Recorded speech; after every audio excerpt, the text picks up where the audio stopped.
the words that I said aren't something I regret because objectively they were true. As far as exiting the house, I would look at my conversation with Big D. I told him that his best strategic move would be to send me out if Xavier didn't use the veto. So I hold no ill will or disrespect towards him. And honestly, I don't hold ill will or disrespect towards anyone. I'm a very literal person. I wouldn't say blunt because I think blunt sometimes lacks honesty. As far as literal, I look at the words that I said to Xavier, and I hope that other people do the same.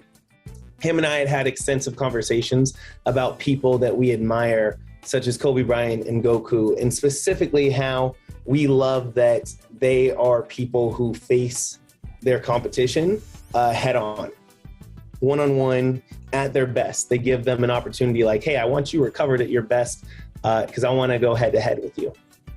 I thought that was something that Xavier and I aligned on because that's what he told me that he cared about. That's what he told me that he valued. That's what he told me that his family valued. I called out how this move proved that was untrue. The words that I said aren't something I regret because objectively they were true. Did I realize that they would also, strike a chord? Of course, you got to have some fun on your way out. But as far as my word choice, I feel good about that because I know that if you run it back and look at the actual words used, there was nothing I said that wasn't objectively true, given the context of the conversations that Xavier and I had. So obviously, I hope that him and his family take no personal offense to it when they take in that context and the literal words themselves. I absolutely love Tiffany. I think that she is an incredible player in this game, especially both socially, competitive, strategically. The only reason that I did end up having to cut her at the end was because I knew that this season was about representation, specifically with the Cookout. As soon as we made Final Six, my ideal situation would have been to go to the end with Tiffany and Xavier. But then Tiffany made choices that by her own admission were selfish and unloyal. That to me, I felt showed an inconsistency that I didn't want to have in the first Black winner, Big Brother, because this is history. And I think that the representation matters. And I think that's not just, that you win, it's how you win. And so unfortunately, that was when I had to make that decision between Xavier and Tiffany. At that time, Xavier had shown a consistency with making unselfish decisions and making decisions that were in line with the gameplay that I personally found a little bit of a higher standard. And so that was where I made that decision. It was absolutely hurtful to my own emotions because of how much love and respect I have for Tiffany. But I can't regret it because I knew I came in with a certain set of values and principles. And as the game progressed, those came to life in different ways. And that's something I feel resolved about.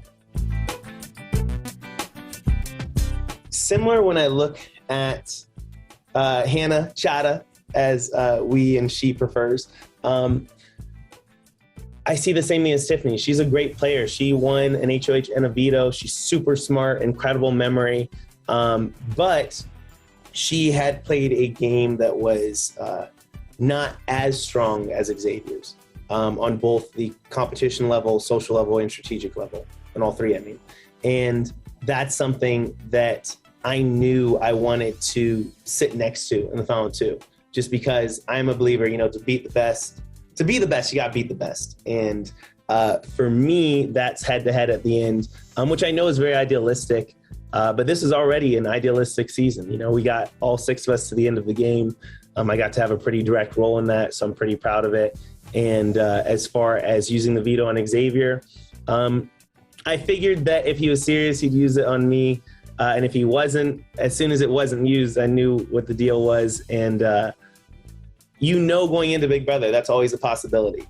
And The only thing that I would actually regret is not winning that veto myself, or that HOH. Between those two, at this stage, I was one win away from winning the game on my own terms, the way that I thought was important and valuable. So I'm okay with that.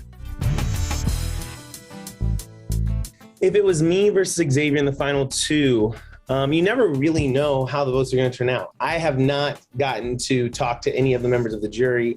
I don't know how they took the news of the cookout or the strategic moves that were made. But if it's me and Xavier sitting in the final two, this is a jury that was very explicit about wanting to vote on gameplay as a whole. So not just competitions and not just who your best friend is.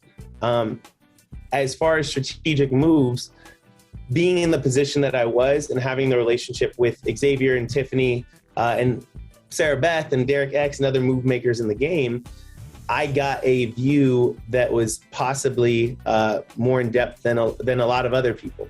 So as far as the points I had to give to each one of the jurors, I see things turning out pretty favorably as long as people stayed true to the sentiments that they said they wanted to vote off of. And I think there's a good chance a lot of them would have. So, I don't know if it would have been anything better than 5-4, but I could totally see a win for me at the end against Xavier. And, clearly he saw the same. So I can sit with that and feel good. With Sarah Beth and Tiffany, I got very close, but that's just because that's who I am outside the house. I grew up with 4 sisters. I have women that are my best friends I'm very close to. I'm a very physical, affectionate person. And in the Big Brother house, you get very comfortable with each other, just hanging out, whether it's me cuddling with Big D or Derek X or Sarah Beth or Tiffany. All of it was really in a platonic and affectionate love.